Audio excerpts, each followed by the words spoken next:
बाबा साहेब अकेले थे, उन्होंने अकेले में लड़ाई लड़ी है, बहुत सारी तकलीफें सहन की। उनमें से सिर्फ एक छोटी सी कहानी मैं आपको बताऊंगी। जो संविधान को हम बचाने की बात कर रहे हैं, वो संविधान को बचाने के लिए बाबा साहब ने क्या क्या त्याग किए, क्या क्या बलिदान किए, ये मैं आप लोगों को बताती हूँ। सुनना चाहोगे? जरूर जरूर।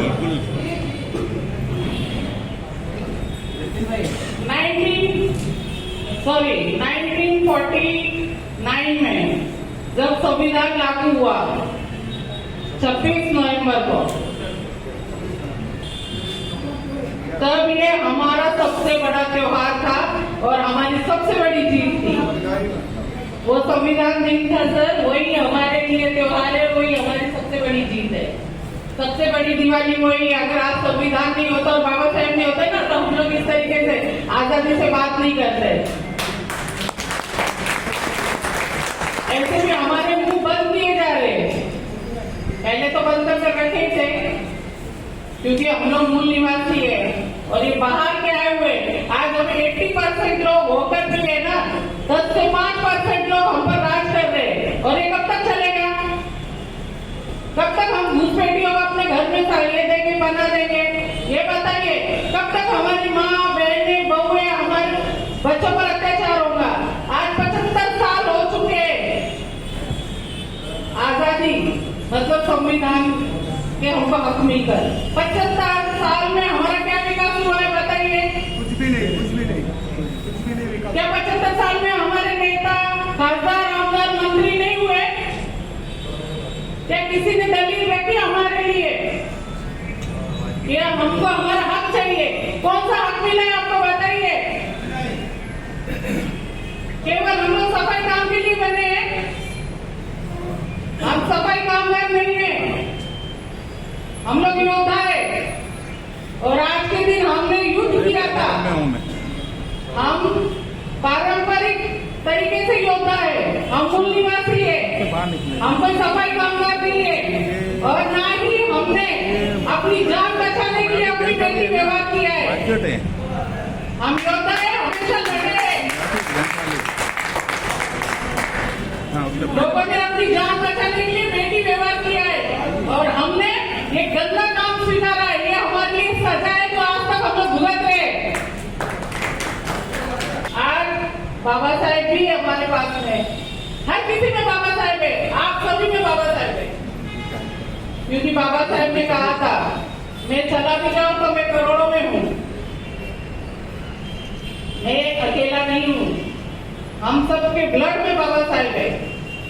आज भी बाबा साहेब हमारे साथ है। क्यों है? क्योंकि हम सब एक साथ हैं। ये संविधान के पीछे बाबा साहेब ने जो बलिदान दिया है, उसकी एक छोटी सी कहानी बताऊंगी मैं आपको। और वो रामायण की, ये सब रामायण बेटी है मेरे सामने, हम उनके वंशज हैं। 49 में जब संविधान हिंदुस्तान को मिला, हमको मिला, बाबा साहेब ने संविधान लिखा, तो मुझे थोड़ा सा पानी चाहिए।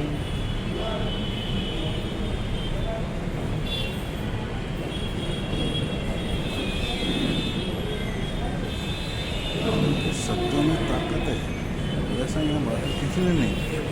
तब की बात है, बाबा साहेब संध्या के समय अपने घर में बैठे हुए थे,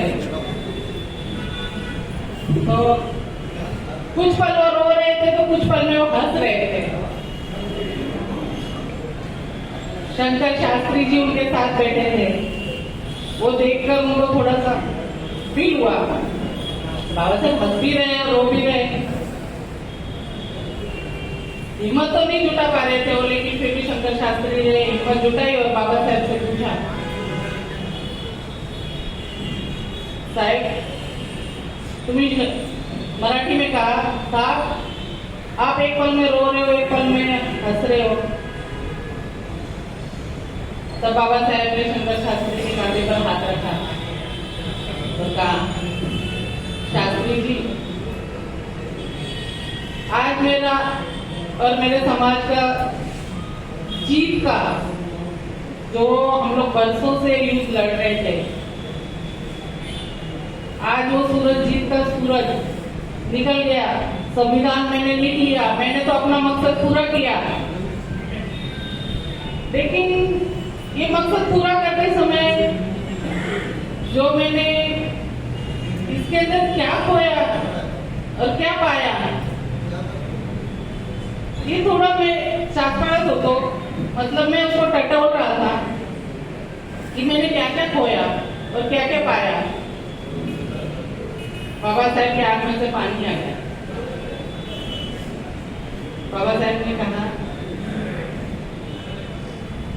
शास्त्री जी आपको पता है मेरा एक बेटा था जिसका नाम था राजरत्न।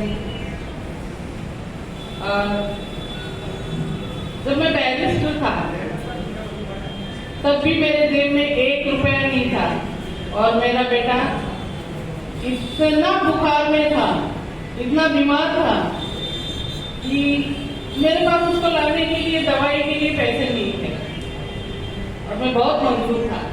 आज हम लोग में से कोई भी मजबूर नहीं है, इतने बाबा साहब मजबूर थे।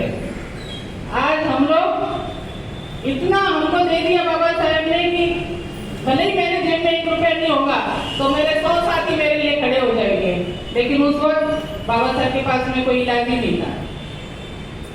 शाम का वक्त था, बाबा साहब ने हमको बोला कि देखिए मैं राजरत्न को लेकर कांधे पर लेकर थपथपा रहा था, उसका बुखार बढ़ता जा रहा था और क्या होगा मुझे भी पता नहीं था। उम्मीद थी कि वो ठीक हो जाए, परंतु ना यार, राजरत्न उनका सबसे प्यारा बेटा था। तभी तभी उसने मम्मी पापा आई बाबा बोलना सीखा था। तभी बाबा साहब उसको थपथपा कर ऐसे घुमा रहे थे। उस वक्त मेरे राजरत्न ने मेरे कांधे पर कब दम तोड़ दिया मुझे भी पता चला।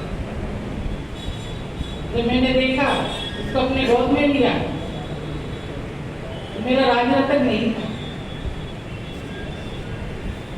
पड़ोस के कुछ लोग आए पता चलने पर, कहा बाबा राजरत्न का अंतिम संस्कार करना है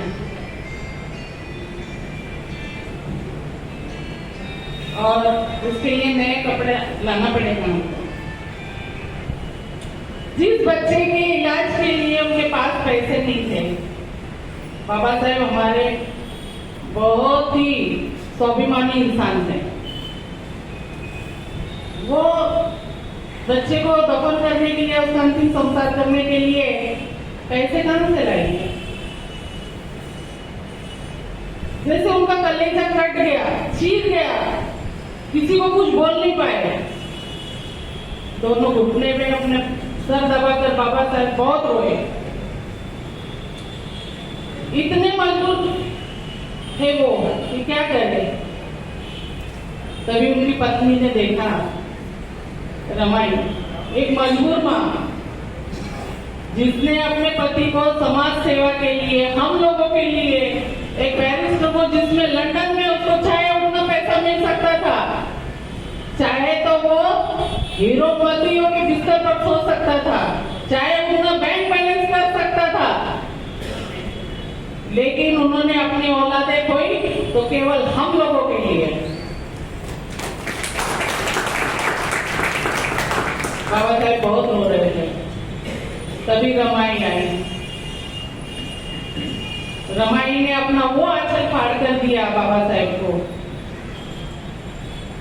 जो फटी हुई चोली को कभी छुपाने के लिए रखती थी। वो आंचल से रमाई की पूरी चोली हमेशा फटी रहती थी। जिसके पास में बेटे के इलाज के लिए पैसा नहीं है तो अपनी पत्नी को चोली कहां से लाएगी? रमाई ने अपना वही फटा हुआ आंचल फाड़ कर और बाबा साहब को दे दिया और कहा, राजरत्न को इसमें ले जाइए।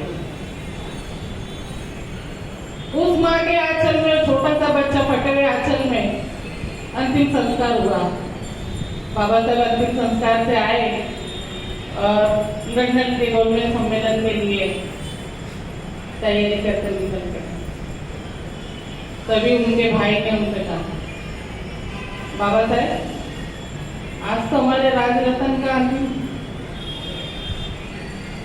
बाबा साहब ने मुंह छुपाया, आंसू बहे और अपने भाई से कहा, मुझे जाना पड़ेगा। इसलिए जाना पड़ेगा क्योंकि मेरे समाज के करोड़ों राजरतन हैं और मेरे समाज के कभी भी किसी भी राजरतन अपनी माँ की आंचल में उसका संस्कार ना हो या दवाई से वंचित होकर उसकी मौत ना हो, इसलिए मुझे गोलमेज सम्मेलन में जाना पड़ेगा, नहीं तो गांधी जी हमारे सारे हक छीन लेंगे। इतनी कठिन परिस्थिति में एक माँ की गोद खाली हो गई और एक पिता हमारे समाज के लिए उसी समय निकल पड़ा और वहां जाकर उन्होंने संविधान अपने हाथ में लिया, वो संविधान लिखा और सबसे ज्यादा हक हम लोगों को दिए। और आज मेरा ही समाज कभी भी जय भीम नहीं बोलता है। आज अगर भीम ना होते ना तो हम लोग नहीं होते। इससे बड़ा त्याग आप लोग भी पिता बेटे हो, कोई कर सकता है तो मुझे बताइए, है किसी में हिम्मत? तो वो बाबा साहेब थे हमारे, वो गौरव है हमारे लिए और असली में वही भगवान है हमारे लिए। आज मैं जो रेशम की साड़ी और गहने पहन रही हूँ ना, ये मेरी रमाई का त्याग है, ताकि हम इज्जत से अच्छे कपड़े पहनकर पढ़ाई लिखाई कर और समाज में इंसान की तरह चल सके, हमें भी सम्मान मिल सके। वो समय ऐसा था कि औरतें घर से बाहर भी नहीं निकल पाती थी। मैं जातिवाद पर तो बात नहीं करूंगी, लेकिन फिर भी कहती हूँ कि कुछ स्वर्ण लोगों ने अगर हमारी महिलाएं बाहर निकलती थी तो पहली बात तो उनको ब्लाउज पहनने से मना किया गया था। एक महिला ने ब्लाउज पहनने की जिद की थी तो उसका सीना काट दिया गया था। बहुत अत्याचार हुए हम पर, बहुत अत्याचार हुए बाबा साहेब पर। जब बाबा साहेब लंदन से आए और भारत में उनके स्वागत का समारोह हुआ, रमाई भी जाना चाहती थी उनके साथ में। रमाई को पता नहीं था मेरा पति क्या है, उसको सिर्फ इतना ही पता था कि मेरे बाबा साहेब मोटे साए बघून आले। देखना चाहती थी कैसा स्वागत होता है बाबा साहेब का, कैसा गौरव हो रहा है उनका। और उनके पास पहनने के लिए साड़ी नहीं थी, इसलिए नहीं जा पाए। बाबा साहेब अकेले चले गए। आज हम मंच पर बैठकर हमारी पत्नियों को लेकर हमारा स्वागत देख रहे हैं और हम लोग अपने महिलाओं को बहुत इज्जत देते हैं। मुझे भी आप लोगों ने बहुत इज्जत दी, इसके लिए बहुत बहुत धन्यवाद। और ये भी मेरे बाबा साहेब की देन है। जब बाबा साहेब का स्टेज पर सम्मान हो रहा था, संविधान को लेकर और बैरिस्टर होता रहा है।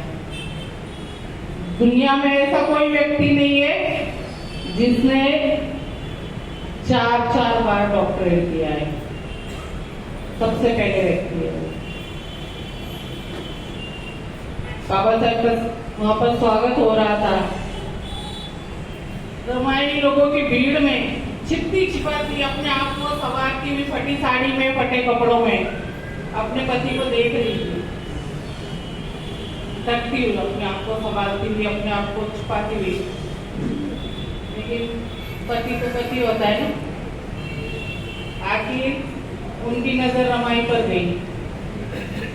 बाबा साहेब का बहुत अच्छा स्वागत हो रहा था, लेकिन फिर भी बाबा साहेब रो रहे थे कि मैं इतना बड़ा मिनिस्टर होकर भी मेरे पत्नी को मैं आज एक साड़ी लेकर भी नहीं दे सकता हूँ। पता है ये किसके लिए? हम लोगों के लिए, मेरे लिए, आपके लिए, ये करोड़ों लोगों के लिए। लेकिन आप लोगों से विनती है मेरी एक, कि हम लोग जो संघ बना रहे हैं, तो ये मत सोचिए कि हम लोग टुकड़ों में बढ़ रहे हैं। हम लोग एक हो रहे हैं। आज भी मेरे साथ में रोजाना एक दो संघ जुड़ते हैं। क्यों? क्योंकि हमको संविधान बचाना है, यानी कि खुद को बचाना है। हम लोग भले ही रोज एक संघ बना रहे हैं, अपने लिए नहीं बना रहे, पूरे समाज के लिए बना रहे हैं। हाँ, अभी बताइए, मैं यहाँ आई हूँ नरेश जी की वजह से आई हूँ। नरेश जी ने मुझे यहाँ लाया है, इसीलिए आप कितने लोग मुझे पहचान रहे हो, हजारों लोग पहचान रहे हो। उसी तरीके से मैं तो आपको पर्सनली नहीं पहचानती थी। उसी तरीके से हर जगह अगर हम लोग संघ बनाते हैं तो यहाँ का एक व्यक्ति वहाँ के 1000 लोगों से हमारी मुलाकात करवाता है, और हम लोग एक इस तरीके से जुड़ते जाएंगे। और हमको सच में आजादी चाहिए, सच में हमको संविधान बचाना है या नहीं बचाना है? आज हम लोग लड़ सकते, एकत्रित हो सकते, संघ बना सकते, लेकिन मेरा दावा है आने वाले 1 साल के बाद में हमारा जनरेशन कुछ नहीं कर सकता है, और वो एक दिन हम पर थूकेगा कि तुम कायर थे जब बाबा साहेब ने इतनी बड़ी लड़ाई हमारे लिए लड़ी है, तो क्या आप लोग लड़ नहीं सकते थे? ये गुलामी का बिल्कुल बच चुका है। आप सभी को पता है हम लोगों के साथ में क्या हो रहा है। लाड़का की समिति, ये सब चॉकलेट लॉलीपॉप है, बराबर है? कुछ नहीं होने वाला। बाबा साहेब खुद अकेले लड़े थे और हम लोग करोड़ों लोग हैं। ऐसा नहीं है कि मेरा समाज कायर है, मेरे समाज में बहुत ताकत है, लेकिन मेरे समाज को एक अच्छे और सच्चे लीडर की जरूरत है। और हमारे पास में आज जितने भी लीडर हैं ना, वो समाज सेवा के नाम पे अपना घर चलाने के लिए लीडर बनते हैं।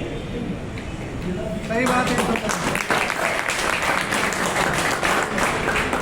जलगांव में सब एक साथ बैठे थे, मैं नाम के साथ घोषित करती हूँ।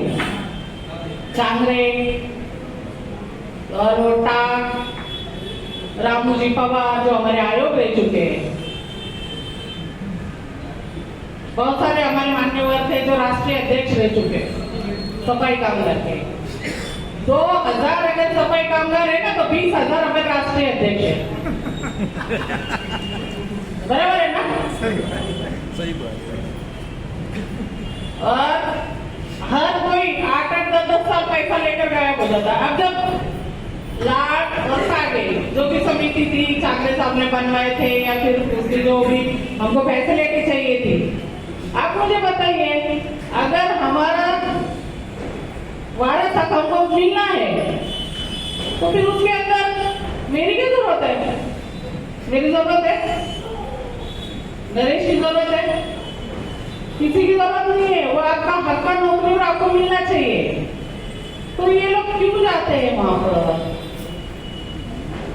क्यों जाते हैं? कई लोगों को मैंने पैसा लेते हुए देखा। मेरे पास में वीडियो है, मेरे पास में प्रूफ है, मैं प्रूफ करती हूँ और मैं खुलेआम बोलती हूँ।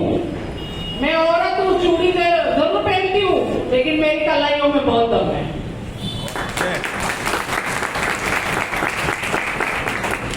34 साल से समाज सेवा करती हूँ और ललकारती हूँ। मैंने आज तक किसी का 1 रुपया नहीं खाया। जहां भी जाती हूँ अपने दम पर जाती हूँ, और जिसके लिए भी लड़ाई लड़ती हूँ अपने दम पर लड़ती हूँ। मैं अपने जो भी मुझे कमाई होती है वो मैं समाज के पीछे लगाती हूँ। महीने में जो भी मेरी हैसियत है। समाज सुधारने से पहले हमको अपना घर सुधारना पड़ता है। मैं बड़ी बात नहीं कर रही हूँ, ये आप लोगों का आशीर्वाद है और ये बाबा साहेब की देन है।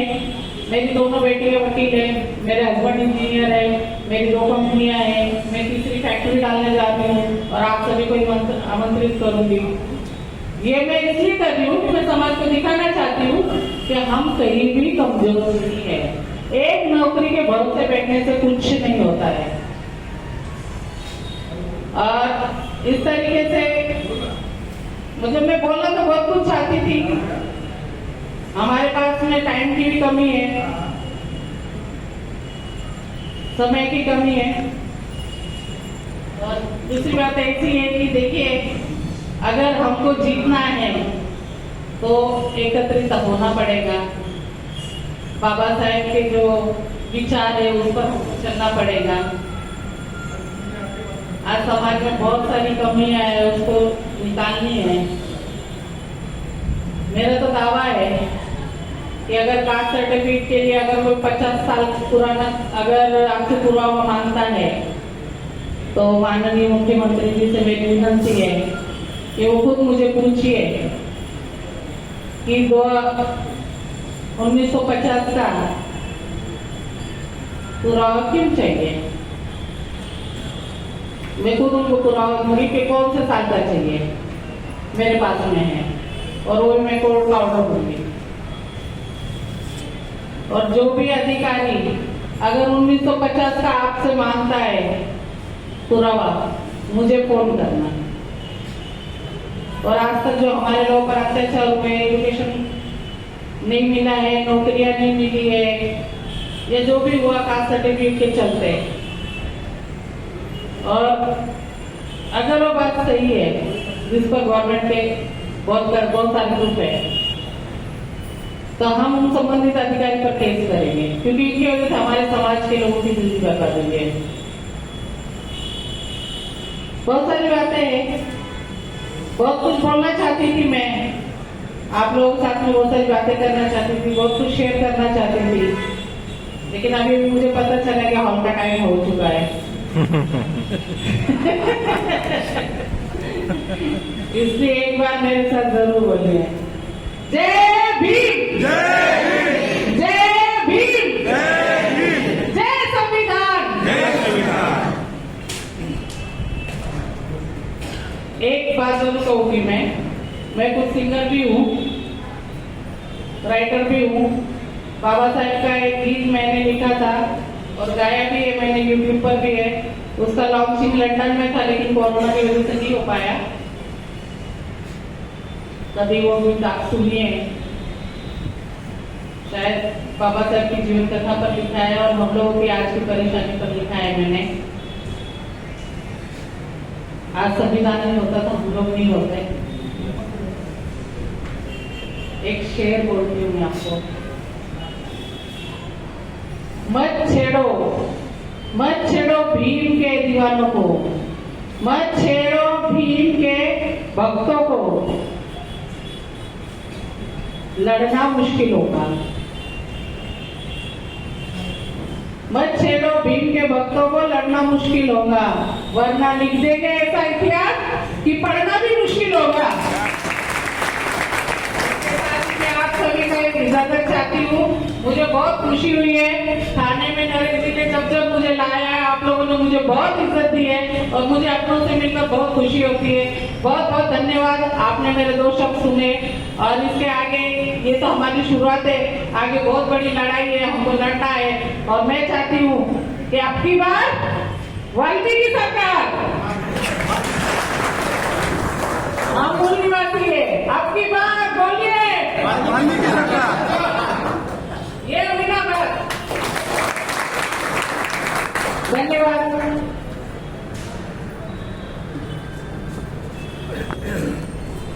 बहुत बहुत धन्यवाद अल्लाह मैडम। मैंने कहा था थोड़ा समय लेट हो गया था, तो वक्त तो सुनने को कम मिला और समय भी ज्यादा हो चुका है और काफी टाइम हो चुका है। अब